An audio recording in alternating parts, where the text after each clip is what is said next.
देखिए हर खबर यहीं पर। सब्सक्राइब कीजिए TV9 भारतवर्ष।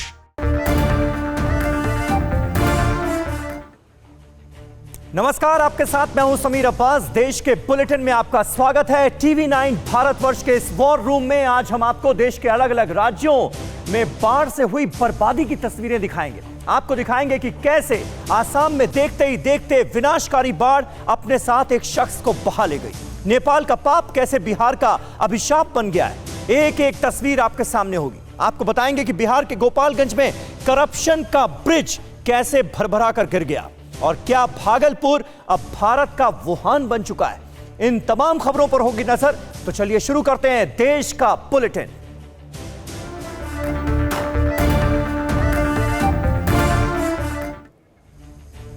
आसाम में बाढ़ ने तबाही मचाई। अब तक 66 लोगों की जान जा चुकी है और 48 लाख से ज्यादा लोग प्रभावित हुए हैं। राज्य के कई इलाके डूब गए। तेज पानी में एक आदमी नदी में बह गया और उसकी लाइव तस्वीरें कैमरे में कैद हो गईं। साथ ही आसाम के काजीरंगा में जानवरों का क्या हाल है, देखिए 100 सेकंड की इस रिपोर्ट में। जल प्रलय की ये तस्वीरें असम की हैं। यहाँ पानी अपना रौद्र रूप दिखा रहा है। देखिए कैसे ये आदमी बाढ़ की तेज रफ्तार में बह गया।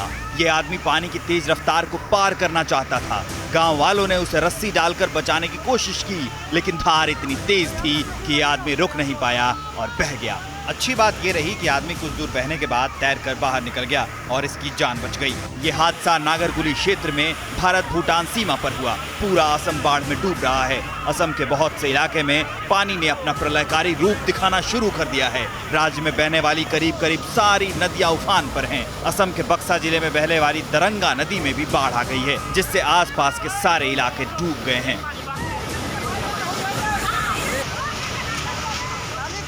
गांव के गांव डूब गए हैं। फसलें बर्बाद हो गई हैं। सड़क तो है ही नहीं। जहां नजर जाती है पानी ही पानी नजर आता है। राज्य में आई इस भयंकर जल त्रासदी से दर्जनों मौतें हो चुकी हैं। राज्य में NDRF की टीम तैनात की गई है। गुवाहाटी में ब्रह्मपुत्र नदी का पानी भी खतरे के निशान से ऊपर बह रहा है। ब्रह्मपुत्र नदी में आई बाढ़ ने गुवाहाटी के जीवन को तबाह कर दिया है।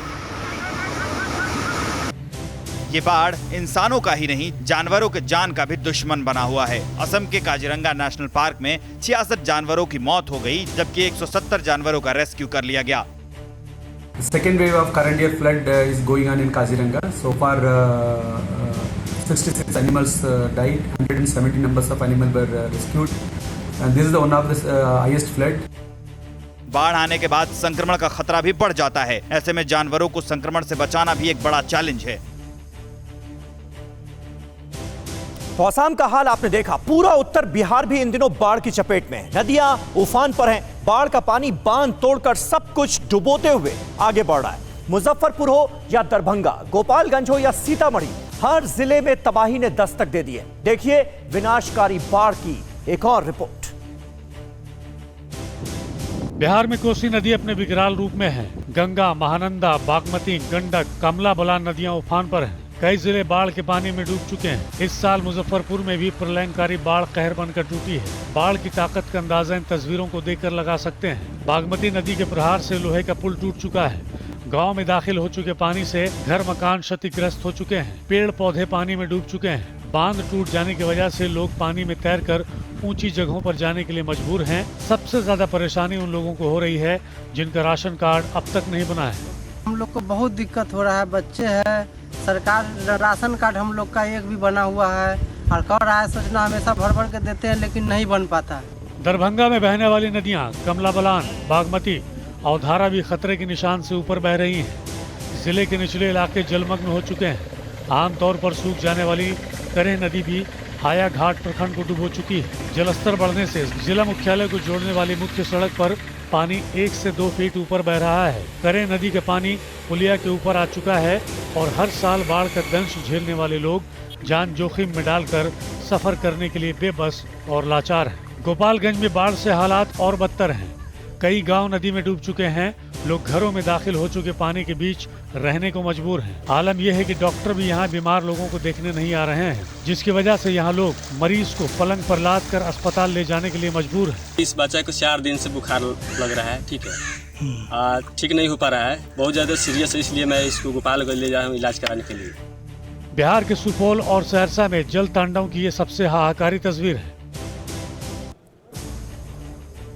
और अब खबर करप्शन के ब्रिज से जुड़ी, जो कि गिर चुका है। बिहार के गोपालगंज में 70 घाट पुल गिरने के बाद बिहार की ब्यूरोक्रेसी में भी हड़कंप मचा हुआ है। अब सफाई देने के लिए खुद बिहार सरकार के अपर मुख्य सचिव सामने आए, जिन्होंने कहा है कि 70 घाट मुख्य पुल नहीं गिरा है, बल्कि 70 घाट से 2 किलोमीटर दूर मौजूद एक छोटा सा पुल गिरा है। उन्होंने बताया कि पानी के ज्यादा बहाव के चलते ये छोटा पुल गिरा है। हकीकत क्या है, पूरी रिपोर्ट में देखिए।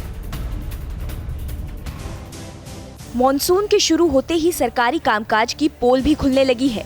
बिहार के मुख्यमंत्री नीतीश कुमार ने गोपालगंज में जिस एकमात्र पुल का उद्घाटन 1 महीने पहले किया था, वो पहली बरसात भी नहीं झेल पाया और ध्वस्त हो गया। गोपालगंज में 264 करोड़ की लागत से 70 घाट महासेतु पर पुल का अप्रोच रोड बिखर गया। नतीजा ये हुआ कि अब लोगों का चंपारण, तिरहुट और सारण से संपर्क टूट गया। पुल का अप्रोच रोड गंडक नदी के पानी का दबाव नहीं झेल पाया और देखते ही देखते पुल ध्वस्त हो गया। ये पुल महज 1 महीने पहले बनकर तैयार हुआ था और सूबे के मुखिया नीतीश कुमार ने पटना से वीडियो कॉन्फ्रेंसिंग के जरिए इस महासेतु का उद्घाटन किया था। ठीक चुनाव से पहले माननीय मुख्यमंत्री जी को केवल उद्घाटन करना है, इसलिए ये पुल को जो है तैयार किया गया। गौरतलब है कि गोपालगंज को चंपारण, सारण और तिरहुट के कई जिलों से जोड़ने के लिहाज से 70 घाट महासेतु अति महत्वाकांक्षी पुल है। गंडक नदी में आए उफान के बाद गोपालगंज में 3 लाख से ज्यादा क्यूसेक पानी का बहाव था।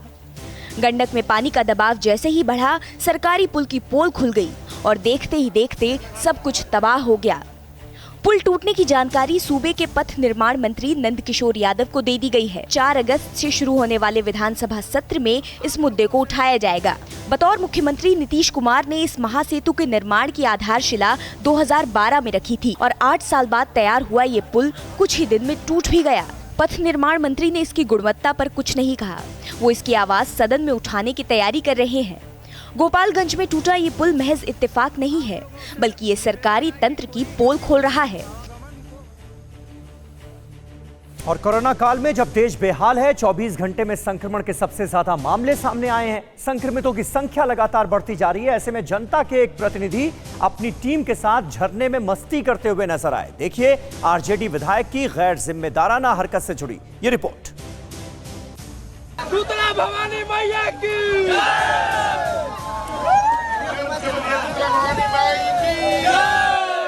कोरोना काल में जब आदमी सोशल डिस्टेंसिंग का ख्याल ना रखे तो बात समझ में आती है, लेकिन जब जनप्रतिनिधि मुसीबत के इस दौर में सोशल डिस्टेंसिंग की धज्जियां उड़ाते रहें तो हैरानी होती है। तस्वीरें बिहार के सासाराम की हैं। झरने के बीच लोगों से घिरे ये महाशय कोई आम आदमी नहीं, बल्कि काराकाट के आरजेडी के विधायक संजय यादव हैं। देश कोरोना से बेहाल है और विधायक जी अपने समर्थकों के बीच झरने का लुत्फ ले रहे हैं। इस बीच ना तो सोशल डिस्टेंसिंग का होश है, ना ही संक्रमण फैलने का खौफ है। तुतला भवानी झरने में अपने चाहने वालों के साथ विधायक जी के जल क्रीड़ा करने पर जब सवाल किया गया तो सुनिए संजय यादव ने क्या तर्क दिया।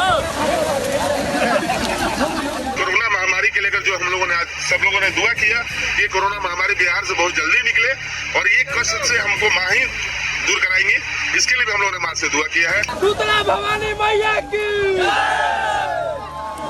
कोरोना संक्रमण के खतरे को दरकिनार कर विधायक जी सामूहिक स्नान में मग्न हैं। शायद उनको ये गलतफहमी हो गई है कि रसूखदारों को कोरोना नहीं छू सकता। कोरोना के कारण सभी वाटर पार्क बंद हैं। ऐसे में विधायक जी 40 गाड़ियों के काफिले के साथ तिलौथ के कैमूर पहाड़ी के तलहटी में स्थित तुतला भवानी दर्शन करने आए थे और इसी दौरान झरने में मस्ती करने लगे। ये वही विधायक हैं जिन्होंने कुछ दिन पहले अपने 45 सहयोगियों सहित खुद भी कोरोना जांच करवाई थी, लेकिन उसके बाद भी लापरवाही करते दिखाई दिए। एक जिम्मेदार जनप्रतिनिधि की इतनी बड़ी लापरवाही क्या कोरोना के संक्रमण को बढ़ाने के लिए काफी नहीं है? और हिंदुस्तान में बारिश के बाद जमीन पर जो तबाही दिख रही है वो परेशान करने वाली है। हैदराबाद में एक अस्पताल पानी में तैरता हुआ नजर आया। 100 सेकंड में ये रिपोर्ट देखिए। एक अस्पताल ऐसा जो पानी में तैर रहा है।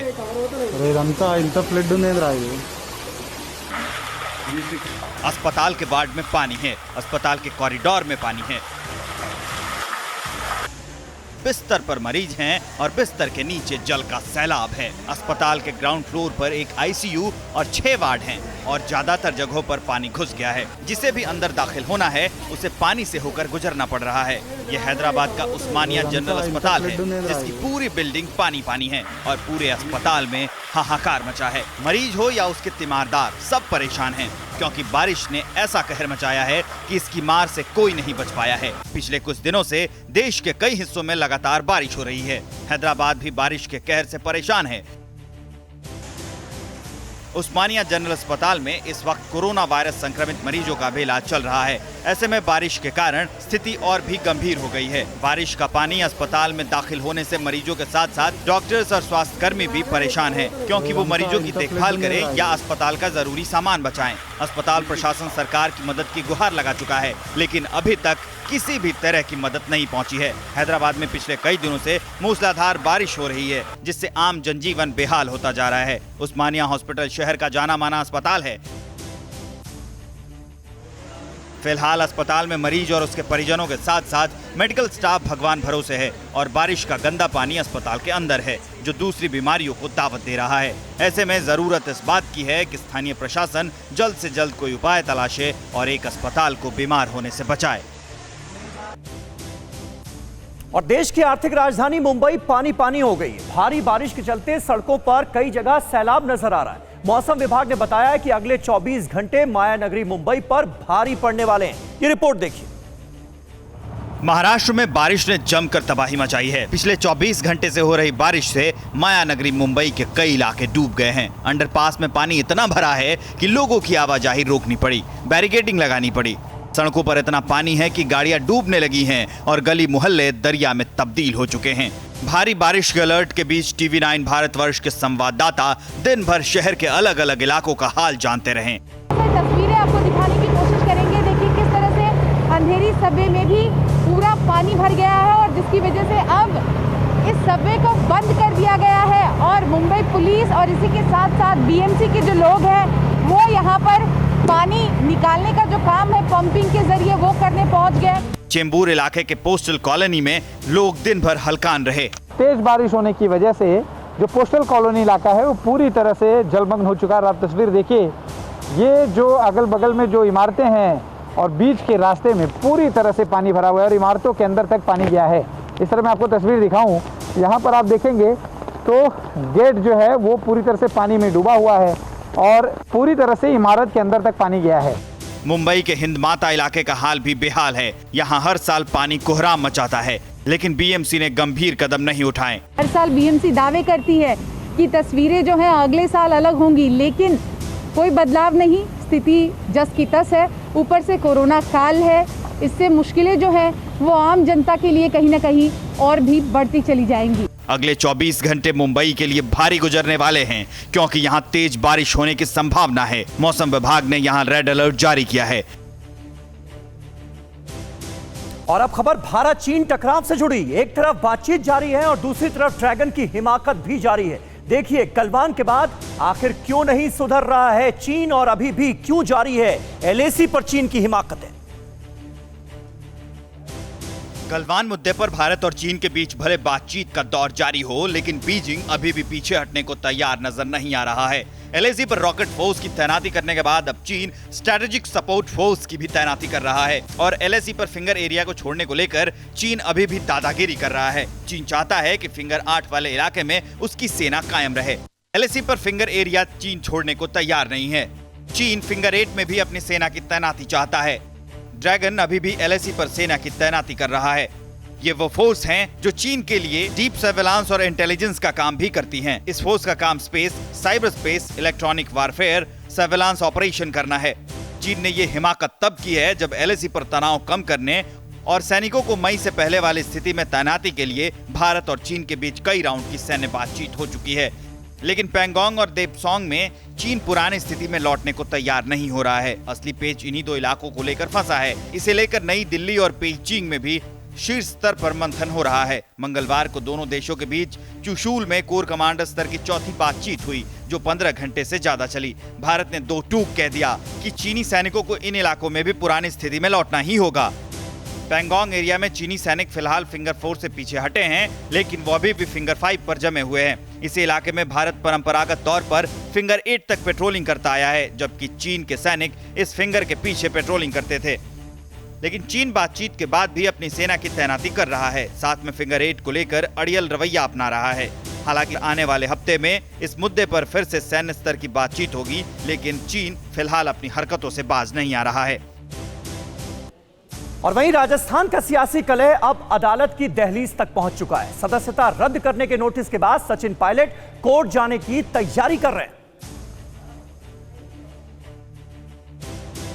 राजस्थान का सियासी घमासान अब अदालत की दहलीज तक पहुंच चुका है। पार्टी से बगावत करने के बाद सचिन पायलट स्पीकर के नोटिस को चुनौती देने के लिए अब कोर्ट जाने की तैयारी कर रहे हैं। स्पीकर ने कल विधायकों की सदस्यता रद्द करने का नोटिस भेजा था। उसके बाद से ही सचिन पायलट वकीलों से राय मशविरा कर रहे थे। इस बीच सचिन पायलट के खेमे से एक और बड़ी खबर आ रही है कि बागी विधायकों को एकजुट रखने के लिए नया सिम, नई सीरीज के नंबर उपलब्ध कराए गए हैं। अब सभी बागी विधायक नए नंबर से एक दूसरे को संपर्क कर रहे हैं। राजस्थान की सियासी सरगर्मी अभी भी बहुत तेजी से बढ़ रही है। सचिन पायलट बकायदा जो सूत्रों से जानकारी मिल रही है उसके हिसाब से दिल्ली में सीनियर एडवोकेट से बात कर रहे हैं और पूरे मामले को लेकर सुप्रीम कोर्ट जाने की तैयारी में है। विधानसभा अध्यक्ष ने जिस हिसाब से नोटिस जारी किया है, इसके अलावा पार्टी में भी जिस तरह की कार्रवाई हुई है, उन सभी चीज़ों को लेकर उनका चूंकि जवाब तैयार करके देना है, इसलिए सचिन पायलट वकीलों के संपर्क में है और बाकायदा कोर्ट जाने की तैयारी है। सूत्रों से खबर ये भी आ रही है कि सचिन पायलट अभी भी दिल्ली एनसीआर में हैं और अपने विधायकों के संपर्क में हैं। कल मानेसर के आईटीसी भारत होटल में वो एक बार देखे भी गए थे। हालांकि सार्वजनिक तौर पे वो सामने नहीं आ रहे हैं, अपनी पहचान छुपा रहे हैं। इसके साथ ही जो कुछ भी बयान देना होता है वो सूत्रों से देते हैं। अगर उनके घर की बात करें तो 5 कैनिंग लेन पे अभी भी मीडिया का जमावड़ा है और लोग यह जानने को उत्सुक हैं कि कौन आ रहा है, कौन जा रहा है। लेकिन हकीकत की कहानी ये है कि सचिन पायलट अब भी छुप रहे हैं और सामने आने से फिलहाल बच रहे हैं। लेकिन इतना ज़रूर है कि अपने विधायकों से वो एक बार मिलने ज़रूर जाते हैं, आगे की रणनीति पर चर्चा करते हैं और हौसला अफजाई करते हैं और उन्हें कहते हैं कि आगे क्या होगा, कैसे होगा, इसके बारे में वो उन्हें बताते हैं। कैमरामैन राजेश के साथ कुमार कुंदन, TV9 भारतवर्ष, दिल्ली। और जम्मू में अमरनाथ यात्रा की तैयारियां जोर शोर से चल रही हैं। यात्रा के सभी रास्तों पर सुरक्षा से जुड़ी जांच की जा रही है। ये ग्राउंड रिपोर्ट देखिए। अमरनाथ यात्रा की तैयारी जम्मू में पूरे जोरों शोरों से चल रही है। सिक्योरिटी के लिहाज से किस तरीके से काम किया जा रहा है, इस समय मैं मौजूद हूं अमरनाथ यात्रा निवास जम्मू बेस कैंप के बाहर। यहां आप देख सकते हैं जम्मू कश्मीर पुलिस का स्पेशल दस्ता और साथ में CRPF के जवान किस तरीके से एरिया को सर्च कर रहे हैं, क्योंकि लगातार ये इनपुट्स आ रही है कि अमरनाथ यात्रा पर आतंकी एक बड़ा हमला कर सकते हैं। लेकिन इन सब के बीच डॉग स्क्वाड आप देख सकते हैं और जम्मू कश्मीर पुलिस के जवान किस तरीके से यहाँ पे पूरे एरिया को सर्च कर रहे हैं। कई इक्विपमेंट जो है, लेटेस्ट इक्विपमेंट जो है वो आप अपने TV स्क्रीन्स पे देख सकते हैं। यहाँ पे CRPF के ऑफिसर हैं, उनसे बात कर लेते हैं। सर, किस तरीके से एरिया को सर्च कर रहे हैं आप? हम एरिया को पूरी तरह से, ताकि एक तिल भी ज़मीन ऐसी ना हो जो कि छूट जाए, हम पूरे एरिया को सर्च करेंगे अच्छी तरह से ताकि कोई भी थ्रेट ना हो सके। सर, ये नई जो मशीन हम देख रहे हैं, ये क्या, कौन सी मशीन है और क्या काम करती है? ये मल्टी थ्रेट लोकेटर है, ड्यूअल सेंसर है इसमें।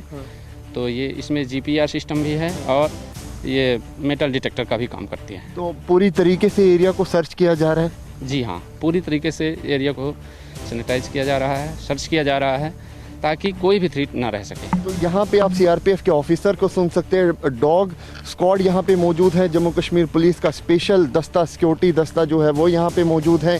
यहाँ पे आप देख सकते हैं किस तरीके से एरिया को जॉइंटली जम्मू कश्मीर पुलिस और CRPF के जवान सर्च कर रहे हैं ताकि कोई संदिग्ध व्यक्ति या फिर संदिग्ध सामान यहाँ पे ना हो, क्योंकि लगातार ये इनपुट्स आ रहे हैं कि जम्मू कश्मीर में आतंकी एक बड़ा हमला कर सकते हैं। लेकिन इन सब के बीच जल्द ही अमरनाथ यात्रा भी शुरू हो सकती है, जिसके चलते ये पूरा ऑपरेशन जो है वो चलाया जा रहा है। फिक्र आपकी, सोमवार से शुक्रवार रात 9 बजे सिर्फ TV9 भारतवर्ष पर।